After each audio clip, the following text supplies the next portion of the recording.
WL Sports, where we review all the best sports clips from around the country. We're here with a clip from the Herd talking about Colin's top 10 NFC title game players, and I guess apparently Brock Purdy is being left out. So we'll definitely get into that. But you're probably wondering, why should I watch over here instead of over there? Because over there, they don't care about what you have to say. They say this all the time. They talk down to us. They think we're just a bunch of clowns on YouTube, Twitter. But I think it's the opposite. I think we know exactly what we're talking about. So I read every single comment. So if you think what I'm saying is the most ridiculous thing you've ever heard, let me know in the comments below. If you think what I'm saying is the most amazing thing, then definitely please let me know. Either way, let's get into some discussions. Let's get into some fights. But ultimately, let's just have some fun. And please do consider subscribing. We are building an amazing community here, and it's turning into something truly, truly special. I want to build something that we all genuinely feel connected to, something that we're really excited to be part of, and I think we're well on our way to doing it. So without further ado, let's just get right into it, because I have no idea who Colin's going to list for the top 10. So rather than me just giving you my own top 10, which is, I don't think anyone cares about my personal top 10, let's just see what he has to say. All right. Number 1, third best running back I've ever seen, Christian McCaffrey. I'd say Walter Payton, Barry Sanders, Christian McCaffrey. Led the NFL in scrimmage yards, scrimmage touchdowns, 100-yard rushing games. He's tied for the most total touchdowns by a Niner in a season with Jerry Rice. He is, to me, top 3 to 4 running back of all time, Christian McCaffrey. Number 2 is Trent Williams. To me, a first ballot top 5 left tackle of all time. Bizarrely athletic for his size. Second highest graded tackle this year, and he missed some games with an injury. He's allowed 2 sacks in 3 years.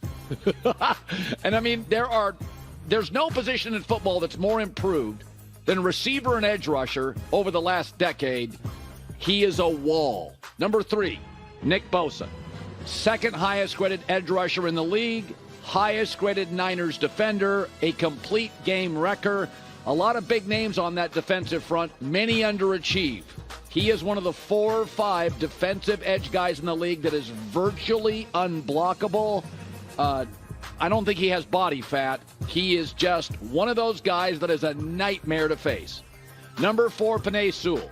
He is arguably the next Trent Williams. He is an unbelievable, highest graded offensive tackle in the league this year. The kid out of Oregon is a monster. 674 pass blocking snaps, allowed 1 sack, and he's just now going into his prime. Number 5, I think one of the more unique players in league history, Deebo Samuel. He's the second player in league history with 4,000 receiving yards and 1,000 rushing yards over their first 5 seasons. His only issue is health.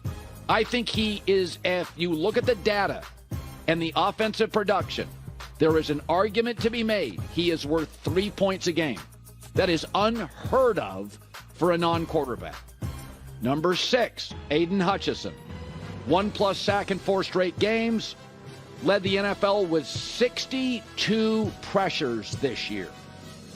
That was 12 more than any other player.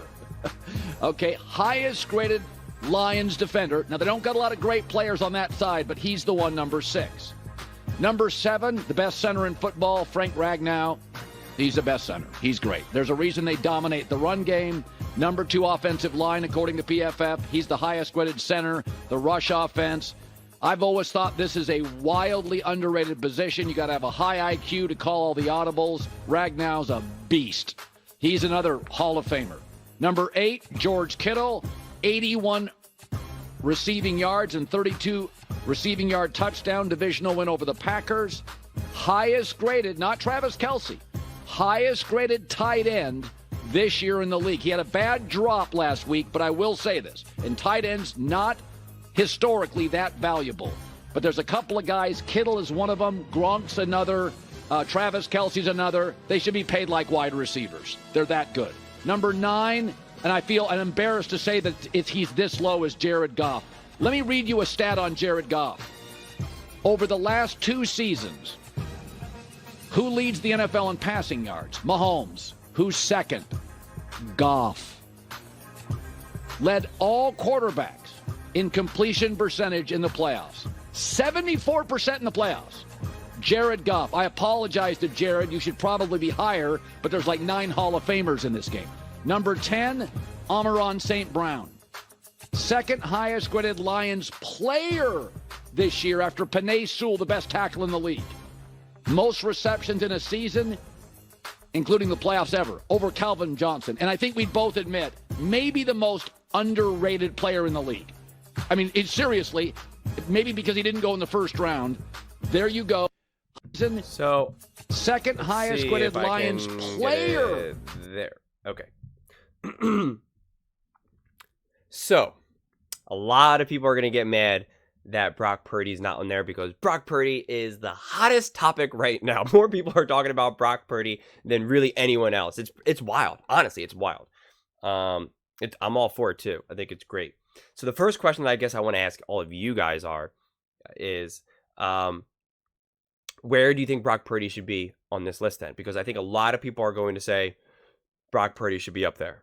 A lot of people are going to say that. So where do you think he should be then? I was just talking to someone today in the comments that they were like, Goff is in no way better than Purdy. Like they were acting like it was a ridiculous thing to even remotely state that. And I'm curious, like where do you, then right there, then theoretically you could replace him. But I mean, are you going to put him in front of Christian McCaffrey? Are you going to put him in front of Debo? Are you going to put him in front of Williams? Are you going to put him in front of Bosa, Kittle, Hutchinson? Like where are you going to put him? Because these are all players who are obviously truly elite in their position, regardless of where they are. And then you have, Brock Purdy. So this is an interesting list because people think that Brock Purdy is a top 5 player, I think, in the NFL right now, or a top 5 player at least in the NFC, or at least a top 10 player in the NFC. And Colin is claiming that he's not even a top 10 player in this game. So let that sink in for a second, right? Like he's saying that not only is Brock Purdy not a top 10 player in just like the NFC as a whole, let alone the NFL, but he's not even a top 10 player in this game. He's 1, 2, 3, 4, 5. So there's 5, right? Yeah. So there's 5 49ers there. My guess is he probably has him at 6 on the 49ers. So, not a top 5. That would be my guess. I'm not sure. So it's an interesting, ranking for sure. I mean, I think without a doubt, unquestionably, Christian McCaffrey there is number 1. I would probably even maybe move Kittle up because I think Kittle is the emotional leader there. I think he's the one that probably a lot of players look to kind of set the tone, to set I get the sense that the locker room takes on a lot of his personality. He's the big, larger than life personality. And I think with him, I don't think he gets enough credit for keeping the 49ers who they are, their culture, their energy, the lightness that can happen in that locker room. Because I think if someone like a Kittle was more of like a diva, right? He was more having the personality of, say, a Diggs or an AJ Brown or, players like that. I think that really changes it. And the thing is that Kittle is not only kind of goofy, but he's not like goofy, like frat bro. Like Gronk kind of had that goofy frat bro going for him. And so I don't know how many people really look to him as necessarily a leader per se. I'm not going to say that he wasn't a leader. It's kind of hard to remember, quite honestly, with the Patriots, obviously, and especially with the Patriot way.